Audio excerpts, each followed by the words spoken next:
कुछ पाकर खोना है, कुछ खोकर पाना है। जीवन का मतलब तो आना और जाना है। साथियों, जय हिंद। मैं संतोष, आपका दोस्त, आपका आपके इस YouTube चैनल पर स्वागत करता हूं। दोस्तों, इससे पहले वाले वीडियो में हम लोगों ने रेलवे अधिनियम की धारा 1 और धारा 2 के बारे में विस्तृत जानकारी लिए। दोस्तों, अगर आप ये वीडियो देख रहे हैं तो इससे पहले आपको पहला वाला वीडियो जाके देखना चाहिए, तभी उन सभी परिभाषाओं का आपको अर्थ समझ में आएगा। और आगे मैं आपको अभी जो पढ़ाने जाऊंगा उसको भी आप तभी समझ पाएंगे जब आपको पूरी परिभाषाएं उनकी मीनिंग के साथ में याद है। तो चलिए वीडियो को ज्यादा लंबा नहीं खींचते हुए हम लोग आगे शुरू करते हैं। तो दोस्तों, धारा 1 और धारा 2 हम लोगों ने देख लिया। इसके आगे वाला आरपीएफ के काम का अगर कोई चीज है तो चलते चलते मैं आपको 2-3 सेक्शन बताऊंगा। ये 2-3 धाराओं में जो चीजें हैं वो हमको आगे वाली जो 29 धारा ये है अध्याय 15 में उसमें काम आएगी। सबसे पहले है दोस्तों धारा 54। धारा 54 आपको कहती है कि आपने यात्रा के बाद जो भी आपका पास या टिकट गंतव्य स्टेशन पर चेक किया जाएगा, आपको उसको दिखाना भी है और उसको वही छोड़ के जमा करके चले जाना है।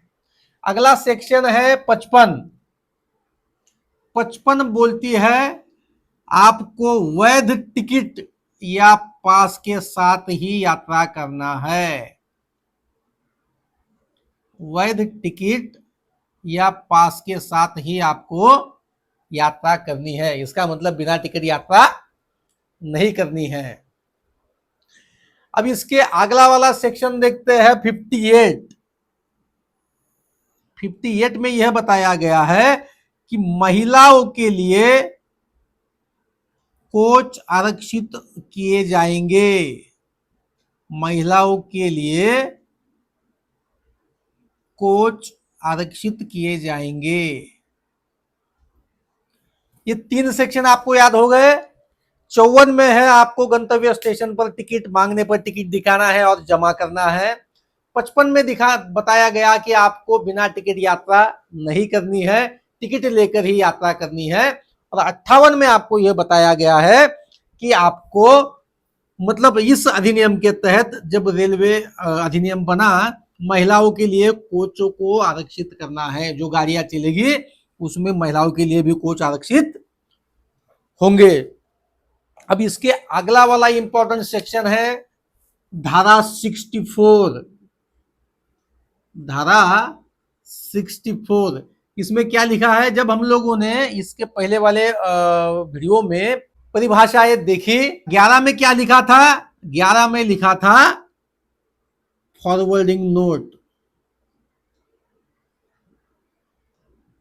फॉरवर्डिंग नोट यानी इसको प्रेषण टिप्पण भी हिंदी में कहेंगे, प्रेषण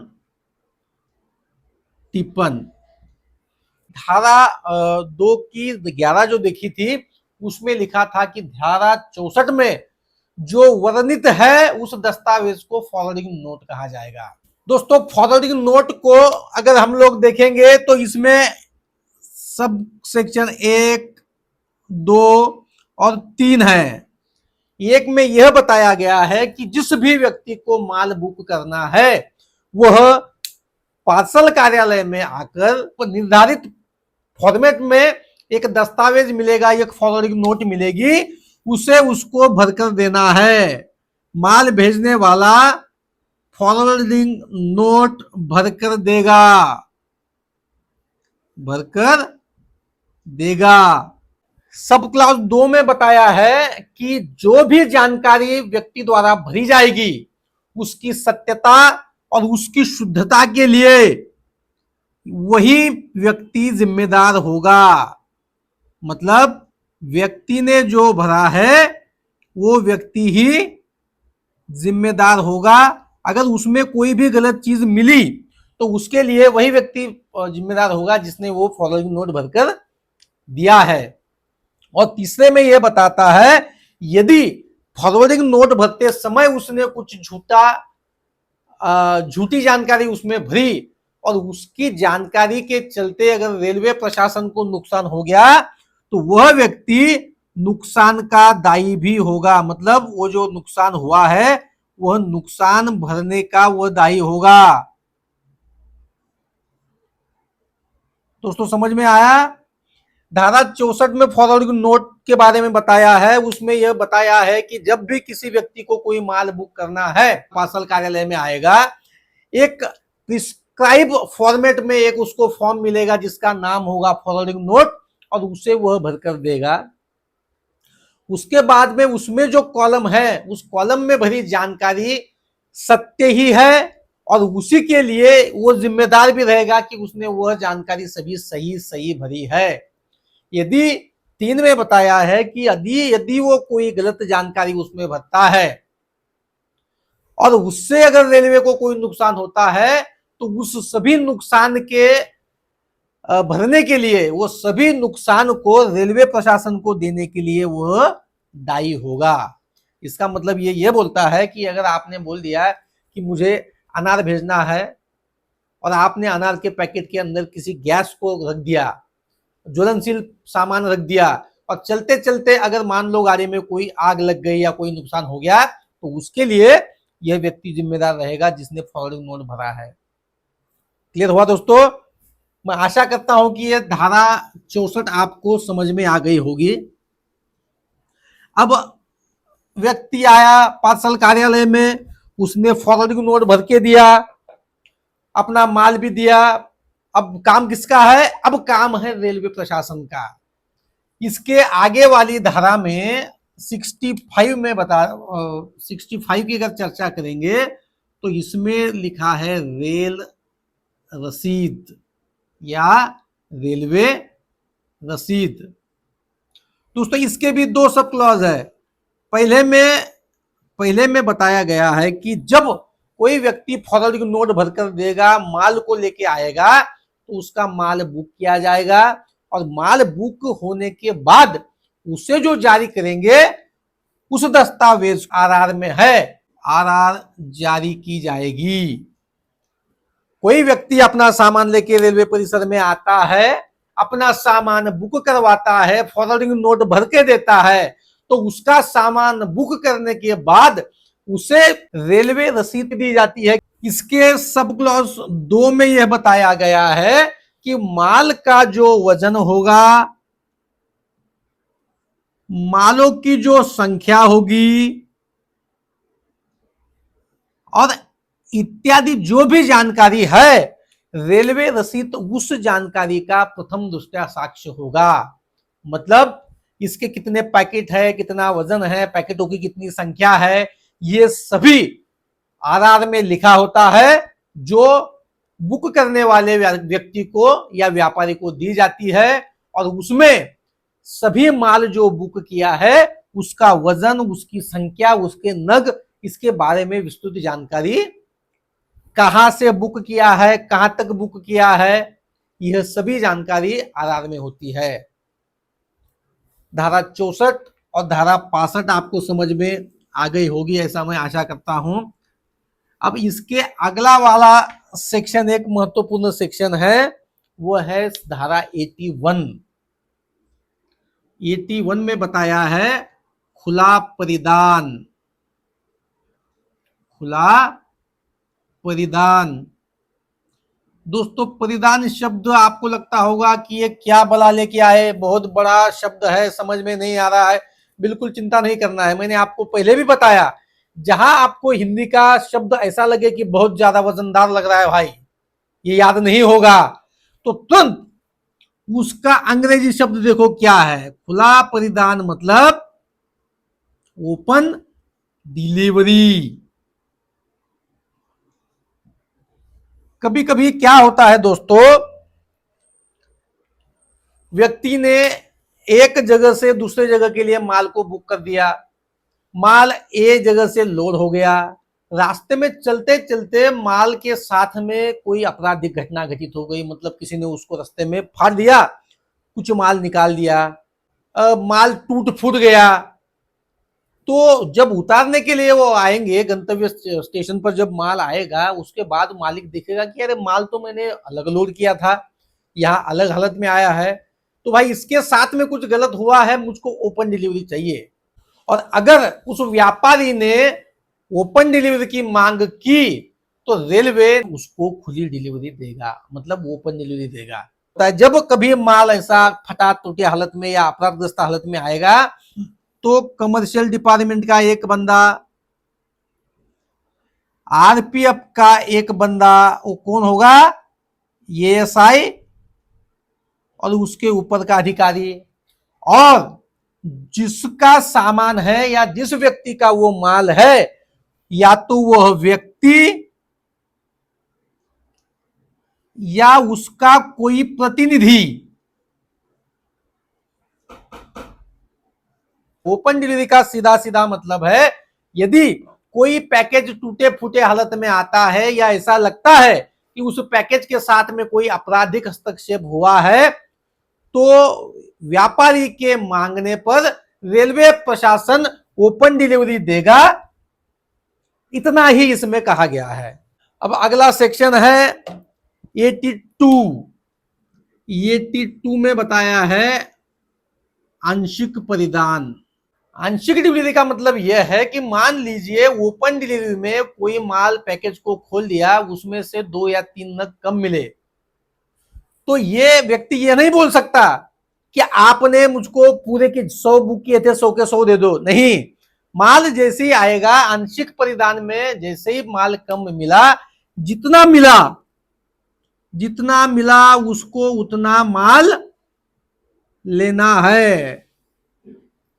लेकिन उसमें क्या होगा, रेलवे प्रशासन को पता है कि इसने 100 पैकेज बुक किए थे, उसमें मिले 98, तो इसको एक शॉर्ट प्रमाण पत्र, इसको एक शॉर्ट सर्टिफिकेट रेलवे जारी करेगी। शॉर्ट सर्टिफिकेट रेलवे द्वारा जारी किया जाएगा। और यदि व्यक्ति बोल रहा है कि मुझको 100 है, 100 के 100 ही चाहिए, 98 मैं लूंगा नहीं, तो ऐसा नहीं चलेगा।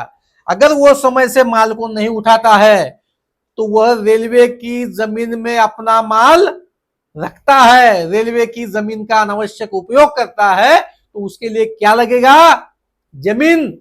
जमीन के लिए क्या होता है, जमीन के लिए वार होता है, तो उसको वार फेज देना पड़ेगा। अगर वो सही समय से माल नहीं उठाता है, चाहे शॉर्ट ही क्यों ना हो, अगर वो माल नहीं उठाता है, माल उठाने में आनाकानी करता है, तो निर्धारित समय के आगे उसको वारफेज देना पड़ेगा। ये लिखा है धारा 82 में आंशिक परिधान में। दो पल के जीवन से एक उम्र चुरानी है, जिंदगी और कुछ भी नहीं, तेरी मेरी कहानी है। दोस्तों, अगला अध्याय है अध्याय 13, रेलवे अधिनियम का अगला अध्याय 13 है। इसमें क्या लिखा है, दुर्घटनाओं के कारण यात्रियों की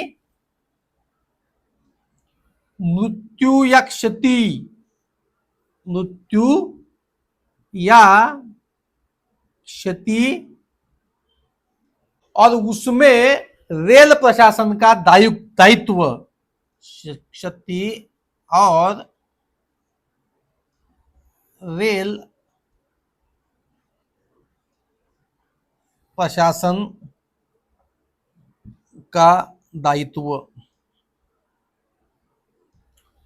दोस्तों, ये काफी महत्वपूर्ण चैप्टर है दोस्तों। इसमें पहली धारा है धारा 123। धारा 123 इसमें क्या किया, इसमें दिया है परिभाषाएं, डेफिनेशंस। इसमें 3 डेफिनेशन दी है। 123 के ये में दुर्घटना को परिभाषित किया है। दुर्घटना, नाम ही दुर्घटना है। दुर्घटना से ऐसी कोई घटना घटित होती है जिसमें रेल डिरेल हो जाना, रेल का एक्सीडेंट होना, दोनों रेल एक दूसरे को टकरा जाना, ऐसी जो भी बड़ी बड़ी घटनाएं होती है वो सभी घटनाएं दुर्घटना में आएगी। इसके बी में आश्रित, इस शब्द को परिभाषित किया है। आश्रित, आश्रित शब्द का अर्थ वो है दुर्घटना में यदि कोई व्यक्ति घायल हो जाता है या उसकी मृत्यु हो जाती है तो उसके बाद उसका परिवार का जो भी सदस्य है, जो उसका उत्तराधिकारी है, वो आश्रित में आएगा। उसका वो पुत्र हो सकता है, उसकी पुत्री हो सकती है, उसकी पत्नी हो सकती है, अगर ये तीनों नहीं तो उसकी बहन हो सकती है, भाई हो सकता है, माँ बाप हो सकते हैं, कोई रिश्तेदार हो सकता है, अगर कोई नहीं तो उसका दोस्त भी हो सकता है। कोई भी व्यक्ति जो क्लेम करेगा वो आश्रित में आएगा। और इसमें सबसे महत्वपूर्ण अभी परिभाषा है सी में, वो है सी में लिखा गया है अनपेक्षित घटना। अनपेक्षित घटना के तहत कोई अगर मामला होता है तो उसमें आरपीएफ के बल अधिकारी जांच करते हैं। और ये अनपेक्षित घटना क्या क्या है आज हम लोग समझेंगे। इसके एक में बताया गया है कि रेलगाड़ी, प्लेटफॉर्म, बुकिंग ऑफिस, स्टेशन इत्यादि, या किसी भी रेल परिसर पर अगर निम्न में से कोई घटना घटित होती है तो उसे अनपेक्षित घटना कहा जाएगा। क्या है? पहली घटना है आतंकवादी हमला। आतंकवादी गतिविधि बोलेंगे, आतंकवादी गतिविधि। किसी स्टेशन पर किसी गाड़ी में अगर आतंकवादी गतिविधि होती है, कोई बम फट दिया, सुसाइड बॉम्बर बन के कोई आया स्टेशन को उड़ा दिया, तो वो किस में आएगा? वो आएगा अनपेक्षित घटना में। दूसरा, लूट, डकैती या हिंसात्मक आक्रमण। दोस्तों, अगर स्टेशन पर आकर, रेलवे परिसर में आकर कोई लूट करता है किसी यात्री के साथ, कोई डकैती करता है या ऐसा कोई आक्रमण करता है जो हिंसा से भरा है, मारपीट करना, तलवार लेके आना, चक्कू लेके आना, बंदूक लेके आना और किसी को डरा धमकाता है, तो वह भी अनपेक्षित घटना में आएगा। सी के एक में ही तीसरा है बलवा, आग लगाना या गोली चलाना। ये सभी चीजें अनपेक्षित घटना में आती है। सी के 2 में कहता है कि यात्रियों का वहन करने वाली किसी रेलगाड़ी से किसी व्यक्ति का गिर जाना। ये सबसे इंपॉर्टेंट है। आए दिन ऐसे बहुत मामले होते हैं। बड़े बड़े स्टेशनों में तो एक बार, एक दिन में 2-2, 3-3 बार ऐसे मामले होते हैं। अनपेक्षित घटना में और एक महत्वपूर्ण क्या है? चलती ट्रेन से किसी व्यक्ति का गिर जाना। यह भी किस में आएगा? यह भी अनपेक्षित घटना में आएंगे। दोस्तों, हम लोगों ने अभी तक देखा 123 के सी में जो अनपेक्षित घटना है उसमें क्या क्या है। सबसे पहले उसमें है कोई भी आतंकवादी गतिविधि अगर होती है अनपेक्षित घटना में आएगी। लूट, डकैती या हिंसात्मक आक्रमण कहीं किया जाएगा, अनपेक्षित घटना में आएगा। बलवा कोई करेगा, आग कोई लगाएगा या गोली कोई चलाएगा, ये भी अनपेक्षित घटना में आएगा। और इसके आगे है चलती ट्रेन से अगर कोई व्यक्ति गिर जाता है तो यह भी अनपेक्षित घटना के अंदर ही आता है। तो दोस्तों, आशा करता हूं कि ये परिभाषा आपको समझ में आ गई होगी। अब 123 में अनपेक्षित घटना घटित हो गई तो फिर क्या होगा, धारा 124 बताती है कि ये आगे क्या होगा। धारा 124 बताती है रेलवे प्रशासन के दायित्व की सीमा।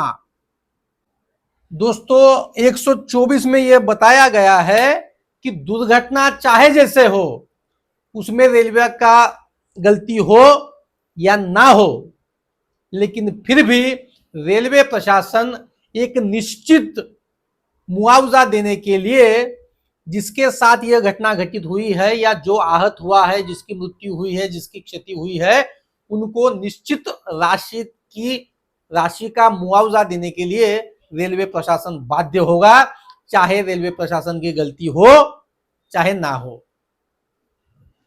अब देखते हैं सेक्शन 124 का ये 124 के ये में बताता है, दुर्घटनाओं में प्रतिकर मतलब दुर्घटना होने के बाद में दुर्घटना में मुआवजा दिया जाएगा, ऐसा इस सेक्शन बताता है। लेकिन इसमें और एक बात बताई है कि चाहे कैसे भी हो दुर्घटना हुई हो, तो उसके आश्रित को रेलवे प्रशासन मुआवजा देगा, लेकिन किन किन कारणों में मुआवजा नहीं दिया जाएगा। इसका मतलब यह है कि ऐसे जो कुछ कारण है जिसमें मुआवजा देने का रेलवे बाध्य नहीं है, वो क्या क्या कारण है।